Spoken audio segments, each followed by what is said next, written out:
अनंत कोटि ब्रह्मांड नायक राजाधिराज योगीराज परब्रह्म श्री सच्चिदानंद सद्गुरु साईनाथ महाराज की जय।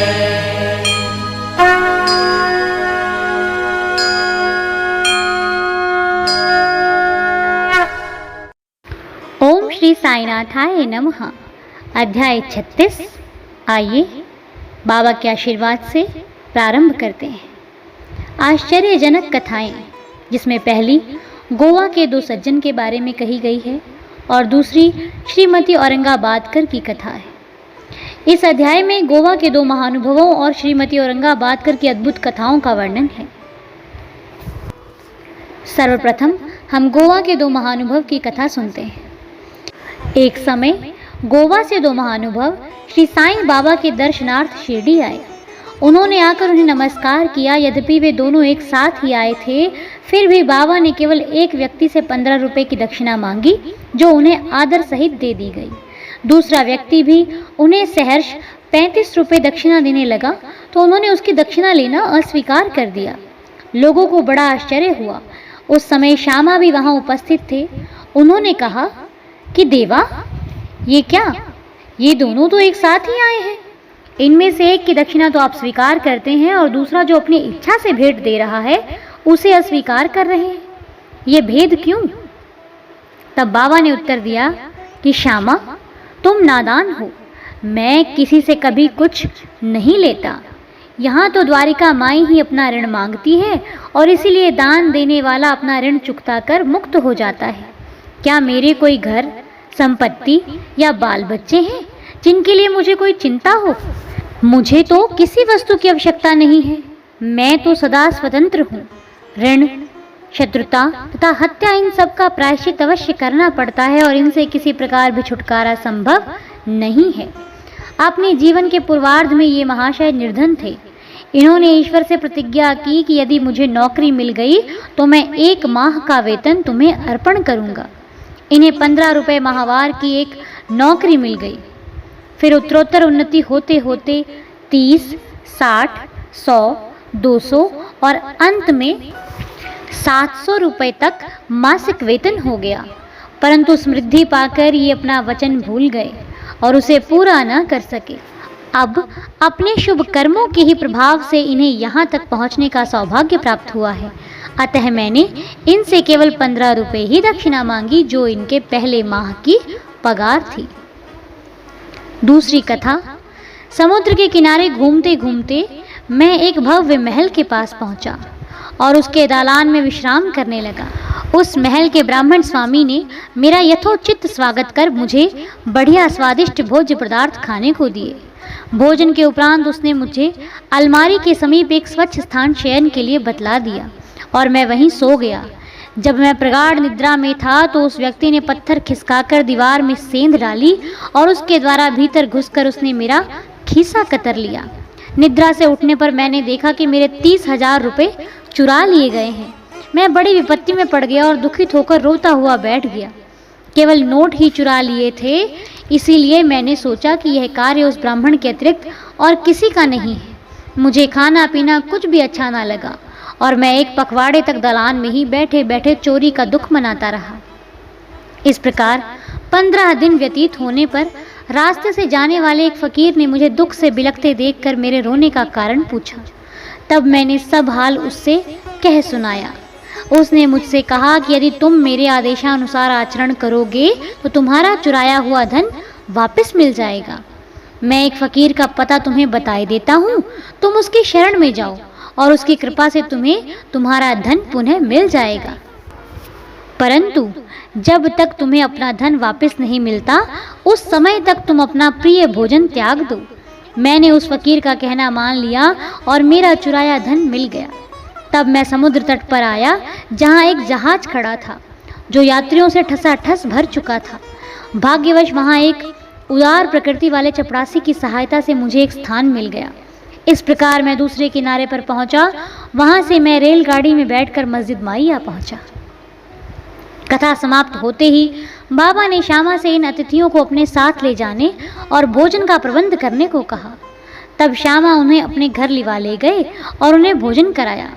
भोजन करते समय श्यामा ने उनसे कहा कि बाबा की कहानी बड़ी ही रहस्यपूर्ण है, क्योंकि वे ना तो कभी समुद्र की ओर गए हैं और ना उनके पास 30,000 रुपए ही थे।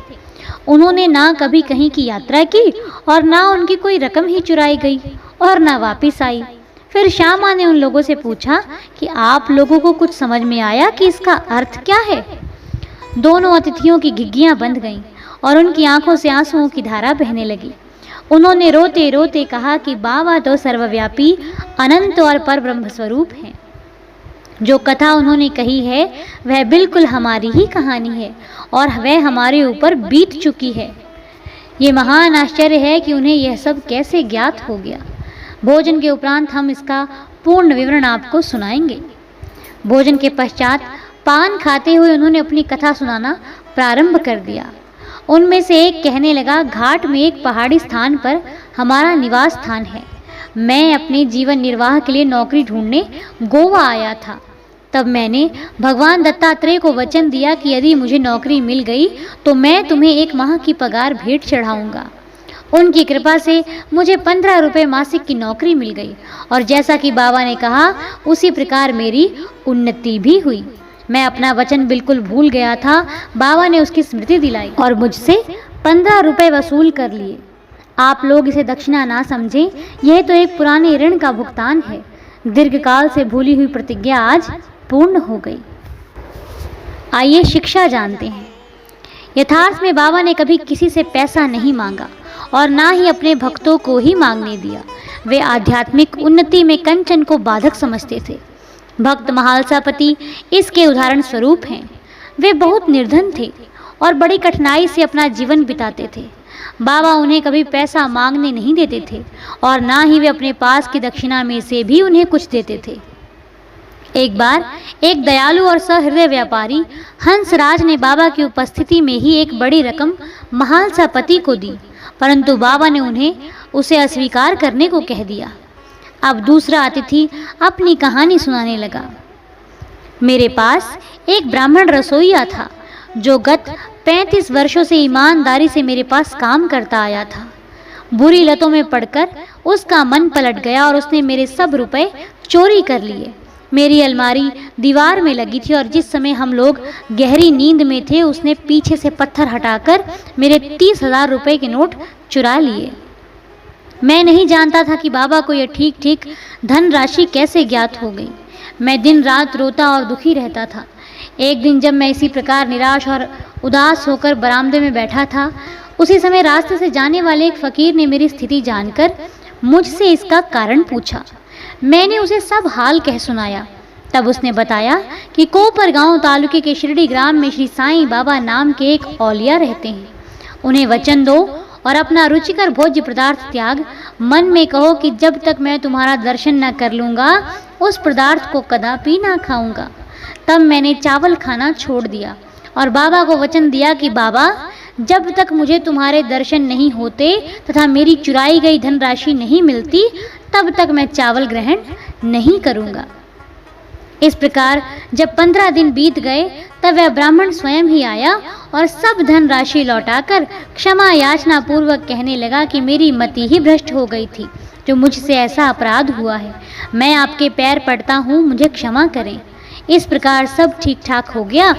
जिस फकीर से मेरी भेंट हुई थी तथा जिसने मुझे सहायता पहुँचाई थी वह फकीर देखने में कभी नहीं आया। मेरे मन में श्री साईं बाबा के दर्शन की, जिनके लिए फकीर ने मुझसे कहा था, बड़ी तीव्र उत्कंठा हुई।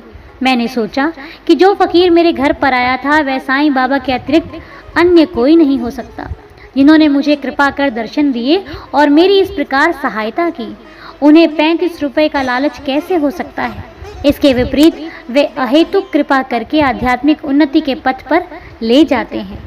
जब चोरी की गई राशि मुझे पुनः प्राप्त हो गई तब मेरे हर्ष का पारावार न रहा।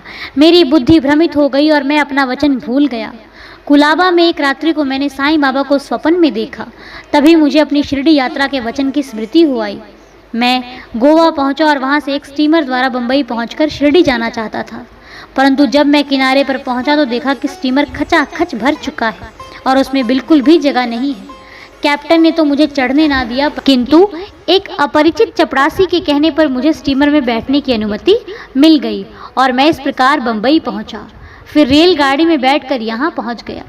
बाबा के सर्वव्यापी और सर्वज्ञ होने में मुझे कोई शंका नहीं है। देखो तो हम कौन हैं और कहाँ हमारा घर।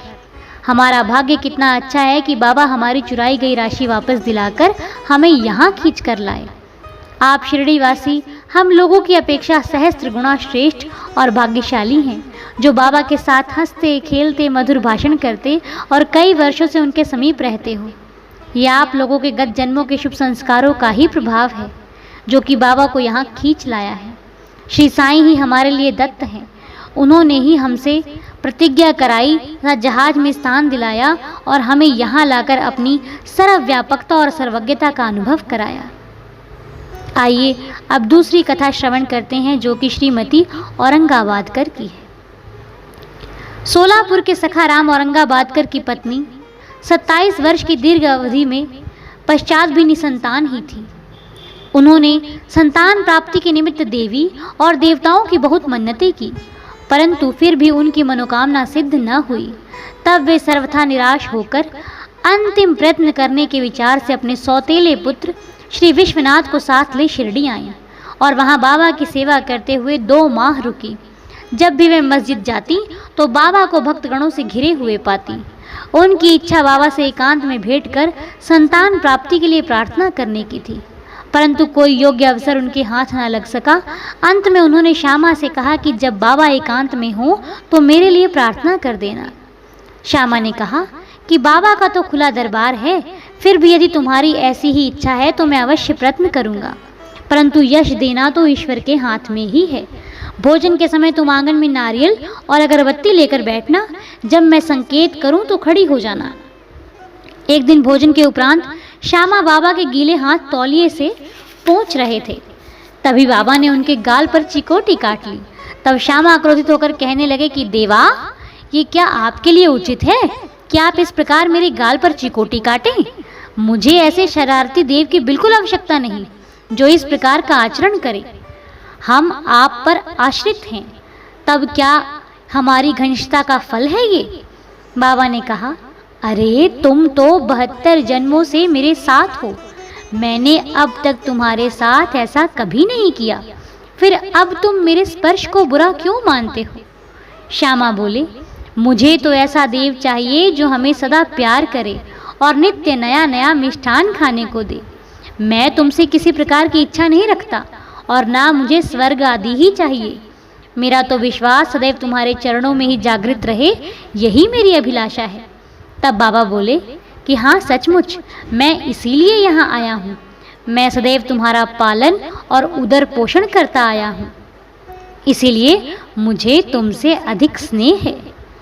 जब बाबा अपनी गादी पर विराजमान हो गए तभी श्यामा ने उस स्त्री को संकेत किया।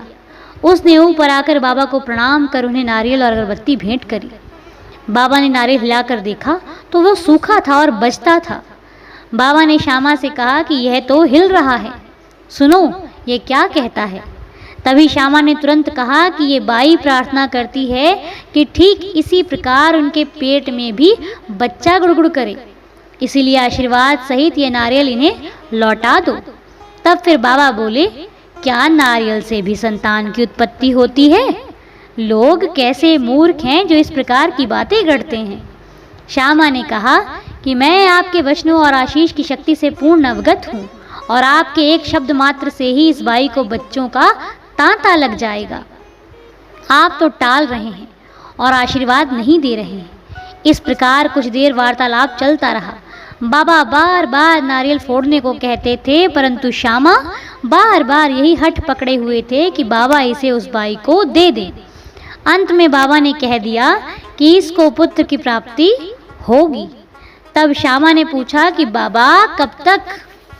बाबा ने उत्तर दिया कि 12 मास में। अब नारियल को फोड़कर उसके 2 टुकड़े किए गए। एक भाग तो उन दोनों ने खाया और दूसरा भाग उस स्त्री को दिया। तब श्यामा ने उस बाई से कहा कि प्रिय बहन, तुम मेरे वचनों की साक्षी हो। यदि 12 मास के भीतर तुमको संतान न हुई तो मैं इस देव के सिर पर ही नारियल फोड़कर इसे मस्जिद से निकाल दूंगा, और यदि मैं इसमें असफल रहा तो मैं अपने को माधव नहीं कहूँगा। जो कुछ भी मैं कह रहा हूँ इसकी सार्थकता तुम्हें शीघ्र ही विदित हो जाएगी।